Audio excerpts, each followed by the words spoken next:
Hi friend, I hope you're doing super well. So today I want to start us off with a story. So there's this young man, Fred. Fred is a great young guy and he has this dream. His dream is to participate in a marathon. He had this dream since he was 4 years old. Since he saw it the first time on TV, he saw the marathon runners and he was super excited about it. So he told his dad over and over again, Dad, one day I'm going to participate in a marathon. And his dad didn't want to crush his confidence. But there was one problem. Fred couldn't move his arms or couldn't move his legs. He was handicapped since he was born.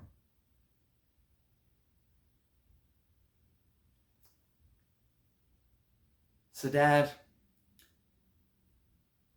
keeps getting excited every time Fred tells him about his idea. But inside he's thinking, this is never going to happen. I don't want to disappoint my son and crush his hopes, but this will never happen. Son Dad, this is going to happen. I'm going to participate in the marathon.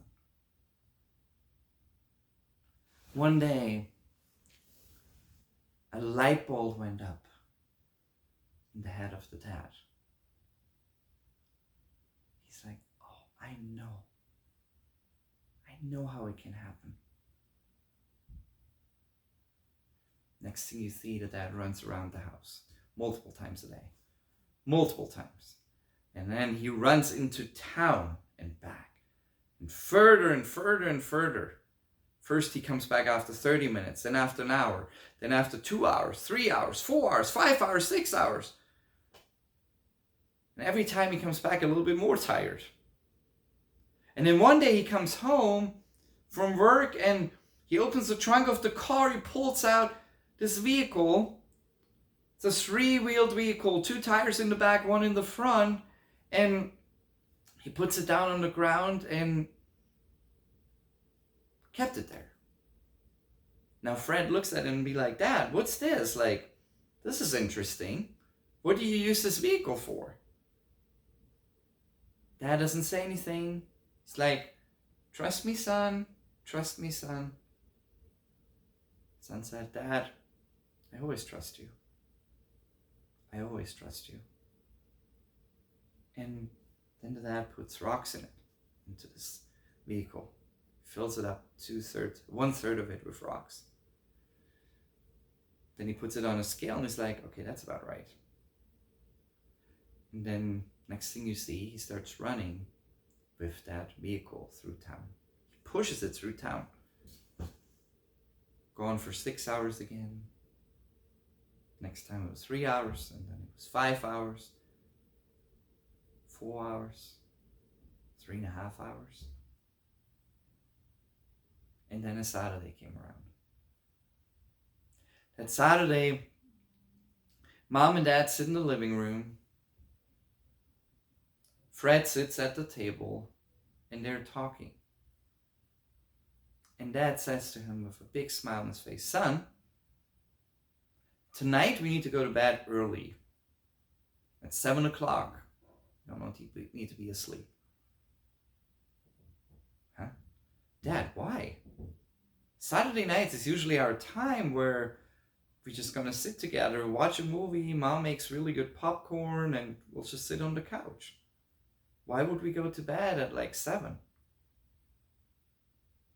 Son, trust me. All right, Dad, I trust you. Fred goes to sleep, 7 o'clock. And then at 3 a.m. in the morning, somebody's shaking him. Fred, time to get up. Opens up his eyes, looks around. What is going on here? What is going on here? Mom, Dad? Wait, why here? Looks at the clock. 3 a.m. Mom, Dad, what are you doing? Did something bad happen? No. No, son. We'll get you dressed, bring you downstairs to have breakfast, and then we'll go. Like, what? Where are we going? They did it all, put a jacket on, put Fred in the back of the car, and then they drive off. Drive for about 30 minutes, and then they end up in this huge parking lot. And the parking lot was full of cars and people. It was well lit. Now Fred's even more confused. It's like, Dad, what are we doing here? Why is this parking lot lit up at 3 a.m? That makes no sense to me. Now Dad goes to the trunk.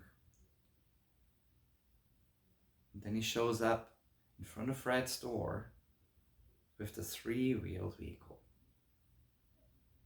But there was no rocks in the back, in the vehicle. George looks down at the vehicle, looks up at Dad. Like, Dad, what are we doing? And Dad lifts him out, sets him into the vehicle, straps him in with a seatbelt, and then he starts pushing him forward. He's like, Dad, what are we doing? Why didn't you bring my wheelchair? Why are we using this interesting contraption? Fred was really curious what's going on. Dad keeps walking till there's a huge gate with a big sign on the top. On the big sign it says, Marathon. Son looks up, and a huge smile comes on his face. And he said, Dad, I knew one day I will participate in a marathon. And Dad said, yes, son, you're right. And Dad, I trusted you that it will happen. I knew there would be a way that this will happen. Tears filled his eyes. Both of their eyes were full of tears. Son looks in Dad's eyes. Dad looks in Son's eyes. Son okay, let's go. Let's do this. They go to the starting line. They hear the gunshot, and off they are. They're running. Dad pushes, and Son sits in there smiling. He's finally participating in a marathon. Then he goes up the hill a little bit. He hears Dad breathing hard in the back. He's like, Dad, you can do it. Keep going. Dad keeps going. And then eventually he goes back down the hill again. And then flat. And Dad gets faster and faster and faster. Till eventually, after 3.5 hours, they reach the finish line. I look up and we made it. Dad, thank you. I knew you could do it. I knew you could do it. I trusted you all those years. I knew there would be a way. And you made the way. Thank you, Dad. This is a beautiful picture of what God does for us. He loves us so much that he gave Jesus his Son. So when we trust in him, That's our way to eternity, through him. You know, in the Old Testament, there was a man named Abraham. Abraham was a man who trusted God. He really trusted God. God told him to do things, and he did it. And God gave him promises that seemed impossible. But he trusted. And you know what God said about him? Or what was said about him? That this trust that he had, in Romans 4, it's put this way. Abraham put his trust in God, and it was credited to his account as righteousness. We can't obtain righteousness on our own. Like, following the law, yes, we can to a degree, and it's good. It's a really good thing to do that. But we'll never be able to obtain it fully. And we have to fully obtain it to be righteous. It's impossible, pretty much. Because there's always slip-ups, right? Or there's always things that we do wrong. Does that mean we shouldn't follow the law? No. What it means is, don't follow the law and trust that, like, on our own achievement, we can make it. That we're saying, Jesus, actually, we don't really need that sacrifice you made. We can do it on our own. Because that would be self-righteousness. And that just doesn't work out. Righteousness can only come through God. If he declares us righteous. And through Jesus he does. It's a gift. It's not something we can obtain. It's a gift he's given us. Like this young man, he was never able to obtain to run a marathon or to participate in a marathon. He was only able to do it through his dad, right? Because the dad pushed him through. He trusted his dad. And that's the same with righteousness. We have to trust God. We can't obtain it on our own. It's through him. He makes us righteous. Through his son Jesus. Through his son Jesus going to the cross, we are made righteous. And you know, at times you all may feel like, oh, are we even righteous? And we try to figure out, like, maybe we have to do this thing, or we have to do more. We have to do that. You know, it's not bad doing things. But doing it out of that motivation, we have to do more so we obtain, so we earn our righteousness. That's not right. We're doing those things because we're saying, Jesus, I will never be able to obtain righteousness on my own. It's just through you. But I'm doing those things because I love you. I love you. Thank you. Thank you for giving me that gift.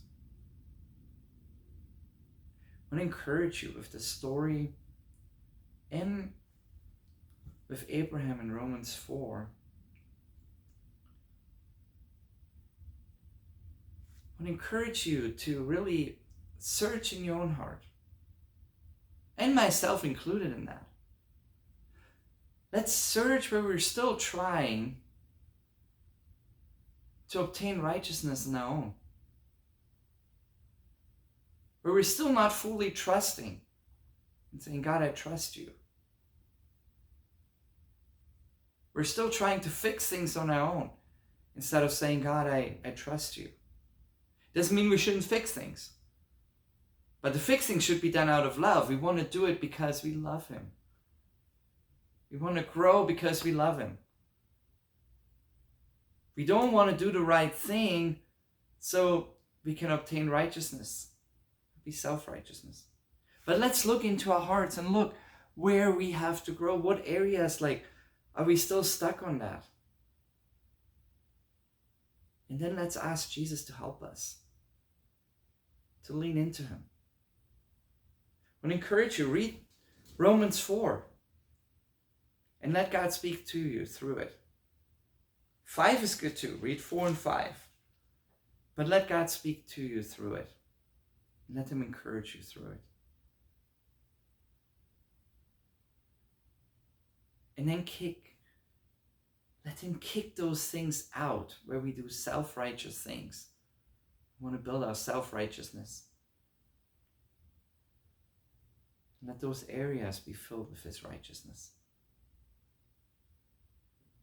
So our trust is fully in him and not ourselves. God, thank you for this beautiful gift. Thank you that we get righteousness through you, not through our own achievements or anything we can do. All we can do is trust. And that's all you ask of us. Whoever believes in me or whoever trusts in me, that's all you ask. So Jesus, help us to trust. Build our trust. Thank you. We love you, Jesus. In your name we pray. Amen. Have a blessed week, friend. Bye.